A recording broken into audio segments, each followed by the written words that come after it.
Independence day हो और देशभक्ति से भरी कोई फिल्म ना आए, ऐसा हो ही नहीं सकता। ये ऐसा मौका होता है जब बड़े से बड़े फिल्मी सितारों में होड़ लगी होती है ऐसे मौके को बनाने के लिए। डायरेक्टर विष्णुवर्धन जब सिद्धार्थ मल्होत्रा के पास पहुंचे स्क्रिप्ट लेके, तो एक अक्लमंद हीरो की तरह वो इस मौके को हाथ से जाने नहीं देना चाहते थे। उन्होंने हाँ कर दिया क्योंकि ये एक तरह का आइकॉनिक रोल है। फिर प्रोडक्शन के लिए जब उन्होंने प्रोडक्शन हाउस सर्च करना चालू किया तो सिद्धार्थ ने धर्मा प्रोडक्शन सजेस्ट किया। तौबा तौबा तौबा, थारा मूड खराब कर दिया। और करण जौहर ने भी इस मौके को मिस नहीं किया क्योंकि उनको अपनी खराब छवि सुधारनी थी और इससे अच्छा मौका उनको मिल नहीं सकता था। चलिए शेरशाह की स्टोरी पे चलते हैं। वैसे डरिए नहीं, फिल्म का एक एक सीन एक्सप्लेन नहीं करूंगा, फिल्म का मजा बरकरार रहेगा। बाय द वे आप देख रहे हो स्पॉइलर दोस्त। चलिए वीडियो शुरू करते हैं। फिल्म की शुरुआत में दिखाया जाता है कि कारगिल के पथरीले पहाड़ पर विक्रम और उनकी बटालियन ऊपर से आते गोली से बच रहे होते हैं। ये गोली पाकिस्तान की सेना चला रही होती है क्योंकि पाकिस्तान की सेना बड़े अच्छे पोजीशन पे होते हैं। इस वजह से भारतीय सेना के एक एक करके या तो सैनिक जख्मी हो रहे होते हैं या तो शहीद हो रहे होते हैं। और बचपन से ही खतरा मोल लेने वाले विक्रम से रहा नहीं जाता। ग्रेनेड का पिन खोल के पाकिस्तानियों पे किसी शेर की तरह टूट पड़ते हैं। कहानी बचपन में चली जाती है। विक्रम बड़े जिद्दी हैं। आर्मी में जाने का शौक बचपन से ही होता है। कोई खतरा मोल लेना हो तो वो सबसे आगे होते हैं। अगर मोहल्ले के खराब लड़कों से गेंद लाना हो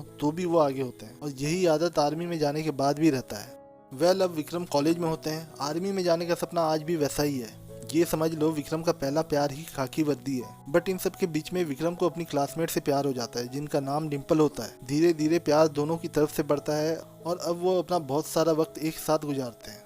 लेकिन एक दिन जब विक्रम डिम्पल को प्रपोज कर रहे होते हैं तो डिम्पल के फादर उनको देख लेते हैं। एक सिख पिता जो अपनी बेटी के लिए सिख लड़का चाहता है वो विक्रम को दूर रहने को कह देता है। दिन बीत जाते हैं, कॉलेज खत्म होने को है। डिम्पल के फादर उसके लिए लड़का देख लेते हैं पर डिम्पल शादी से मना कर देती है। वो ये कहती है कि अगर वो शादी करेगी तो सिर्फ विक्रम से, वरना वो किसी से भी शादी नहीं करेगी। साथ ही वो ये भी कहती है कि विक्रम अब मर्चेंट नेवी ज्वाइन कर रहा है तो उसकी सैलरी भी अच्छी होगी और वो उसे खुश रखेगा। प्यार के लिए इंसान क्या नहीं करता। फिर ये तो सिर्फ एक जॉब था, एक बचपन का सपना था। विक्रम अपने सपनों को मार के मर्चेंट नेवी जाने का सोचते हैं। उन्हें डर है कि अगर वो सेना में भर्ती के चक्कर में लगे रहे तो वो डिम्पल को कहीं खो ना दे। पर अब कहानी में एंट्री होती है एक अच्छे दोस्त की जो उसे सही सलाह देता है। उनका दोस्त उन्हें कहता है कि उनको अपने बचपन के सपने को पूरा करना चाहिए और काफी समझाने के बाद विक्रम ये बात समझ जाते हैं। पर जब ये बात वो डिम्पल को बताते हैं तो उनको बहुत बुरा लगता है। लेकिन प्यार सिर्फ विक्रम नहीं कर रहे होते, प्यार तो डिम्पल भी कर रही होती है। वो विक्रम को पूरा समय देती है अपने सपने पूरा करने का। अब विक्रम आर्मी ज्वाइन करते हैं। ये वो वक्त है जब कश्मीर आतंकवाद से जूझ रहा होता है। कश्मीरियों का ब्रेन वॉश किया जा रहा होता है और इन सब में एक कड़ी परीक्षा होती है विक्रम की। पर ये वो काम है जिसको विक्रम तो बचपन से करना चाहते थे, तो यहाँ पे फेल होने का तो सवाल ही नहीं उठता। एक के बाद एक आतंकियों के अगेंस्ट सक्सेसफुल ऑपरेशन। विक्रम को सेना में सब पसंद करते हैं, चाहे वो छोटा हो या बड़ा। काफी समय के बाद विक्रम छुट्टी पे घर जाते हैं लेकिन वो छुट्टी एंजॉय नहीं कर पाते। पाकिस्तान ने एलओसी से घुसपैठ कर इंडियन पोस्ट पे कब्जा कर लिया होता है। कुछ सैनिकों को भी बंदी बनाया गया रहता है। अब विक्रम वापस लौट जाते हैं। वहाँ जाने पर उनको पता चलता है कि सौरभ कालिया और उनके साथियों को पाकिस्तान ने मार दिया है। इस बात से वो डिस्टर्ब होते हैं क्योंकि कैप्टन सौरभ कालिया स्कूल में उनके जूनियर होते हैं। वॉर स्टार्ट होता है। विक्रम को उनका कोड नेम मिलता है। उनका कोड नेम होता है शेरशाह। विक्रम अपने पहले मिशन पे जाते हैं और ये वो सीन है जो फिल्म के स्टार्टिंग पे दिखाया जाता है। बड़ी दिलेरी के साथ लड़के विक्रम अपना पहला मिशन सक्सेसफुली कंप्लीट करते हैं। अब उनको लेफ्टिनेंट से कैप्टन बना दिया जाता है और फिर वो डिम्पल को फोन करते हैं और उनको बातों ही बातों में ये कह देते हैं कि इस बार जब वो आएंगे तो उनसे शादी करेंगे। अगले सीन में दिखाया जाता है कि विक्रम अपने सीनियर से नेक्स्ट मिशन में जाने का परमिशन ले रहे होते हैं। विक्रम अपने नेक्स्ट मिशन पे जाता है। उनका मिशन वो आखिरी पोस्ट होता है जिन पे पाकिस्तानियों ने कब्जा कर लिया होता है। इस मिशन के दौरान जब उनके साथी को गोली लग जाती है तो वो उनको बचाने के लिए दौड़ते हैं। अब पाकिस्तानियों को मौका मिलता है और वो उन पे गोली चला देते हैं। विक्रम और उनकी टीम ये जंग जीत तो जाती है लेकिन विक्रम अपनी जिंदगी का जंग हार जाते हैं। अब आपको ये लगेगा कि विक्रम हर जगह रिस्क क्यों लेते हैं, तो इसका भी आंसर है। पर फिल्म के क्लाइमेक्स पे चलता है। सारा शहर गम में डूबा हुआ है। परिवार के आंसू रुक नहीं रहे हैं। दोस्त रो रहे हैं, उनके साथी सैनिक रो रहे हैं और सबसे बड़ी बात पूरा देश रो रहा होता है। ऐसा सैनिक जो खुद से ज्यादा दूसरों की परवाह करता है, उसके लिए कौन आंसू नहीं बहाएगा। उनकी बहादुरी के किस्से, उनकी दोस्ती के किस्से सब कुछ याद आ रहे होते हैं। पर इन सब के बीच में डिम्पल की एंट्री होती है। ये सीन इतने अच्छे से फिल्माया गया है कि आप इमोशनल हो जाओगे। आप रो या नहीं लेकिन आपकी आंखें भर आएंगी। पागलों से भागती डिम्पल जैसे उसका सब कुछ उजड़ गया हो और जब वो पहुंचती है तो वो देखती है कि सच में सब कुछ खत्म हो गया है। म्यूजिक, सॉन्ग, एक्सप्रेशन, एक्टिंग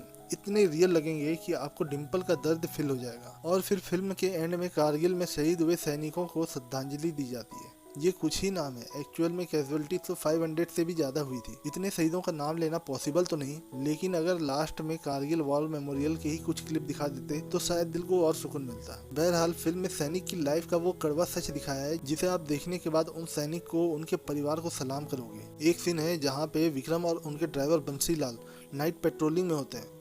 बंसी कहते हैं कि उनको बेटी हुई है और अगली छुट्टी में जब वो वापस जाएंगे पहली बार उसे देखेंगे और पहली बार उसे गोद में उठाएंगे। अगले ही सीन में दिखाया जाता है कि उन पर आतंकवादियों का हमला हो जाता है। इस हमले में विक्रम को बचाते हुए बंसी शहीद हो जाते हैं। ये वो पॉइंट होता है जब विक्रम सोच लेते हैं कि अब वो अपनी बटालियन की अगुवाई करेंगे। वेल, सैनिक की लाइफ को जानना है तो विक्रम की लाइफ को ही देख लो।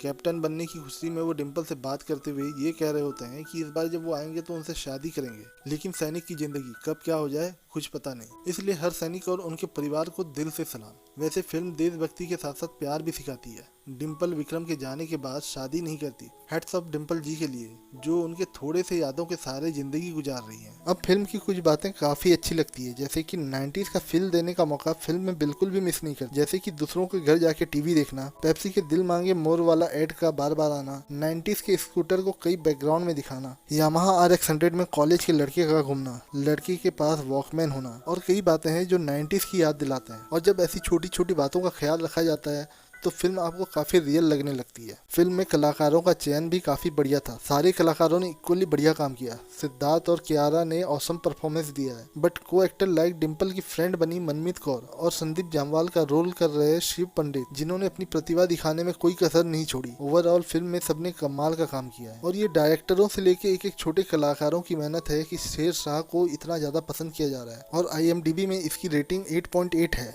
दोस्तों, आज के लिए इतना ही। मिलते हैं किसी और वीडियो पे। पर अगर आपको हाल ही में आई फिल्म मिमी का डिटेल वीडियो देखना है तो यहाँ पे क्लिक कीजिए। और अगर आपको नटखट में विद्या बालन की टीचिंग के बारे में जानना है तो यहाँ पे क्लिक करें।